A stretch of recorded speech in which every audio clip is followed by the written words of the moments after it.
واش يمكن للحكومات تمنع البيتكوين ولا العملات المشفرة بصفة عامة حفاظا على البنوك والنظام العالمي التقليدي؟ well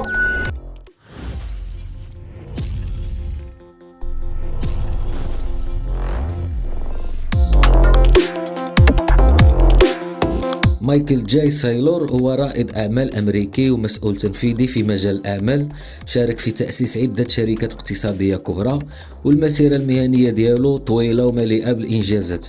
وإذا بغيتي تعرف عليه أكثر يمكن لك تبحث عليه في جوجل. في هذا الفيديو تطرح عليه سؤال: واش الحكومات تقدر تمنع البيتكوين ولا العملات المشفرة بصفة عامة؟ وكان جوابه كيف ما غنشوفوا في هذا اللقاء. ومن غير الجواب على هذا السؤال تطرق إلى حقائق أخرى مهمة كتوقع حاليا في الحكومات العالمية. بلا ما نطول عليكم نشاهدوا جميع الفيديو، وما تنسوش إذا عجبكم الفيديو والمحتوى تشتركوا في القناة، وشكرا. I think if we work through this, right, you're going to have digital property, something I want to just buy and hold in lieu of a building or land for a decade. And I think the regulation around that, the uncertainty, is generally around laws to transfer it, KYCing it, and then capital gains or tax treatments of it.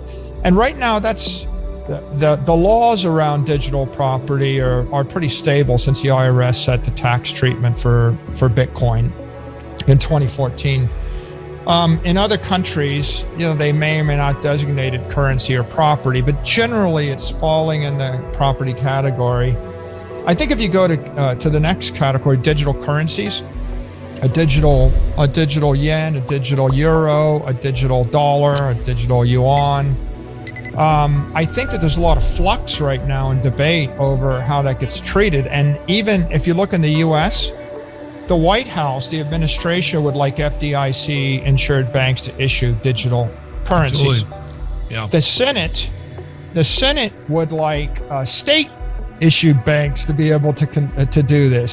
And how it will shake out is it's kind of unclear. If I put a congressman, a senator, and members of the administration together, they all might have three different opinions. You've seen that. I do think it's pretty obvious that the world wants digital currency. And I think the good news here, Ben, is that there's kind of universal agreement that digital currency is cool and useful. And here's an important thing chasm we crossed over 18 months. 18 months ago, a lot of intelligent people said, well, this cryptocurrency stuff, if it's so good, someone's going to ban it. And they're saying, well, maybe Bitcoin's so good that the government will ban it, and cryptocurrency is so good they'll ban it. I really think if you fast forward to today and you look at all the debate, it's pretty clear the consensus is, and this is following the China crackdown, the China exodus. I think the consensus is cryptocurrency is here to stay. Yeah. We need a dollar, a stable dollar. We need a digital property. And 24/7, 365 trading, that's an innovation. That's faster, higher. We have high velocity monetary assets. Yeah, I think that where we're at right now is we're crossing the chasm from entrepreneurial early stage. The first decade was entrepreneurial driven, kind of Wild West without many rules of the road. And the second decade is institutionalization and normalization and regularization. And you've got about a 36-month to 48-month period where some rules are clear. Like I think, for example, if you want to buy $1 billion of Bitcoin and hold it for 100 years, the rule's kind of clear. You can buy it. If you sell it, you pay taxes on it. If you don't sell it, it's like you're just holding it. That's clear. If you want to transfer $100 million of Bitcoin to someone, in Africa, you've probably got a KYC, who you send it to. There's some things like that are kind of clear. I think that the rules around exchanges, security tokens, the digital currencies, and what is and is not digital property, I think they're still a bit murky. So I think the view is it's here to stay. We need to regulate it, and there's debate about how much regulation, and will it be very progressive? Yeah. Like even if you had God's gift, the perfect crypto regulator that understood every possible virtue of the entire space and was able to think in a godlike fashion at the speed of light, and they came up with the perfect set of regulations. If you marched them into the Senate or the Congress right now,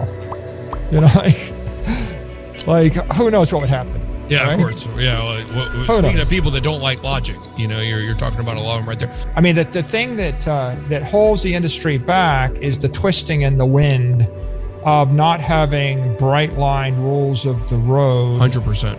And if you know what the rules of the road are, then I think the marketplace will develop, because Big Ben, the elephant in the room here is there's $100 trillion of money not in the ecosystem, and that money is sitting right now in negative yielding bonds and gold and real estate. Think about all the money sitting in real estate in Africa and South America. Would you rather own some Bitcoin than that? Probably. How many people would like to change their local currencies, their lira, their pesos, their bolivars for dollars, crypto dollars? A lot. How many people would like to avail themselves of yield and leverage and loans, etc.? A lot. So there's massive demand. What holds the market back? It's the regulatory obscurity. It's the fear that people have of some regulatory crackdown.